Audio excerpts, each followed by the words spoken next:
도토리 책방. 용신의 재물이 된 처녀. 옛날 함안 강주 지역에 한 오래된 사당이 있었는데 건물이 낡아 여기저기 무너지고 잡초가 우거져 있었다. 그런데 그 사당 안에 한 신이 들어앉아서 걸핏하면 고을에 재앙과 질병을 일으켜 사람들을 불안하게 했다. 고을에 좋지 않은 일이 계속 일어나자 사람들은 무당을 찾아갔다. 무당은 사람들을 모아놓고 사당에서 크게 구슬버렸다. 그러자 신이 무당의 입을 통해 말하는 것이었다. 나는 용신이다.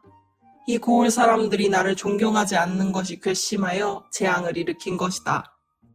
화를 면하고 싶거든 매년 아름다운 여인을 한 명씩 바쳐 나에게로 시집 보내라. 고을 사람들은 용신의 말에 따를 수밖에 없었다. 고을 밖에서 처녀 한 명을 사다 바치니 그 후로는 나쁜 일도 일어나지 않고 농사도 매년 풍년이 들었다. 이때부터 고을에서는 해마다 처녀를 그 용신에게 바치고 제사를 올렸다. 고을에는 늙은 홀어머니를 모시고 사는 한 처녀가 있었다. 처녀는 얼굴이 아름답고 심성도 무척이나 고왔다. 어느 날은 처녀가 부엌에서 밥을 짓고 있는데 작은 두꺼비 한 마리가 부엌에 나왔다 들어갔다 하는 것이었다. 저런 가엾게도 배가 고픈 모양이구나. 처녀는 두꺼비에게 밥을 한 덩이 떼어주었다. 그러자 그 두꺼비는 다음 날도 그 다음 날도 처녀가 밥을 지을 때만 되면 계속해서 부엌에 나타났다. 처녀는 그때마다 두꺼비에게 밥을 주어 길렀는데 그러자 두꺼비는 무럭무럭 자라 크기가 곡물통만해졌다. 시간이 흘러 병이 걸려 끙끙 앓던 처녀의 어머니가 숨을 거두었다. 그러나 처녀의 집은 가난해서 장례를 치를 돈조차 없었다. 결국 처녀는 용신에게 제사하는데 몸을 팔기로 하고 제물로 자원했다. 제가 올해 제물이 될 테니 돈을 미리 주실 수 있을까요? 어머니의 장례라도 치러드리고 가고 싶습니다. 고을 사람들은 처녀의 효성에 감동해 더 후하게 값을 쳐주었다. 처녀는 그 돈으로 어머니의 장례를 마치고 떠날 채비를 했다. 사당에 제사하는 날 처녀는 집을 떠나기 전 잠시 부엌에 들렀다. 두꺼비가 슬픈 듯한 눈으로 처녀를 바라보고 있었다. 두꺼비야, 나는 오늘 용신의 제사에 제물로 바쳐지게 되었단다. 너와 정이 많이 들었는데 오늘로 이제 이별이구나.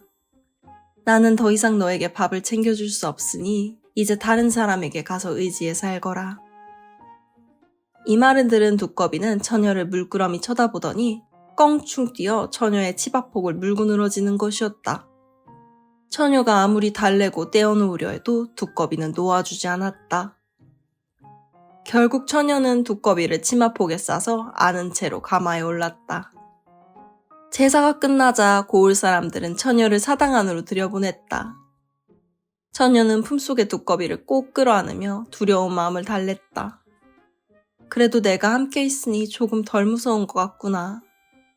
처녀가 사당 안쪽으로 들어가자 대들보 위에서 먼지가 날리더니 얼굴이 항아리만한 커다란 구렁이가 나타났다. 처녀는 자기도 모르게 몸이 덜덜 떨려오는 것을 느꼈다. 그런데 이때 치마 속에서 두꺼비가 껑충 뛰어나오더니 구렁이를 향해 소리쳤다. 어디 천년도 못 산 구렁이가 사당을 들어차고 용신인 척 처녀들을 잡아먹는 것이냐? 그러자 구렁이 역시 큰 목소리로 소리쳤다. 너는 누구길래 감히 용신에게 그따위 모함을 하는 것이냐? 그 말을 듣고 크게 노한 두꺼비는 구렁이를 향해 푸른색 김을 토하는 것이 아닌가? 그러자 구렁이도 역시 두꺼비를 향해 붉은색의 김을 토해냈다. 두꺼비와 구렁이는 아래에서 위로 마주보고 연기 같은 김을 쏘아대며 맹렬하게 싸웠다. 잠시 후 구렁이가 몸을 축 늘어뜨리면서 대들보에서 떨어져 죽었다. 그런데 그만 두꺼비도 기운이 다해 쓰러지고 말았다. 처녀는 놀란 마음을 추스르고 쓰러진 두꺼비를 안고 마을로 돌아왔다. 지극정성으로 두꺼비를 돌보자 며칠 만에 두꺼비가 정신을 차렸다. 처녀가 두꺼비에게 어찌된 영문인지 묻자 두꺼비가 말했다. 이 마을은 원래부터 내가 지키던 마을이었다. 예부터 마을에 터가 좋지 않아 사당을 모시던 사람이 많았으나 지키던 이들이 하나둘 죽고 이곳을 지키던 나도 힘을 잃어 두꺼비의 모습으로 바뀌게 되었지.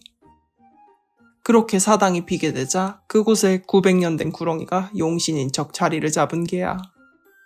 사람이 되고 싶었던 구렁이에게 불쌍한 처녀들만 죽어난 게지. 그 말을 들은 처녀는 감사한 마음으로 두꺼비에게 음식을 대접했고 사람들에게 이 이야기를 전했다. 사람들은 죽은 처녀들의 비를 세워 위로했다. 그리곤 두꺼비가 말한 대로 음식과 재물을 모아 사당을 모시는 제사를 지냈다. 그러자 더 이상 마을의 질병과 재난이 사라졌고 처녀들을 제물로 바치는 일도 없어졌다. 이후 처녀는 다른 곳으로 시집가서 행복하게 살았는데 죽은 날까지 자신에게 은혜를 갚은 두꺼비를 잊지 못했다고 한다. 이야기 끝. 구독, 좋아요 눌러주세요.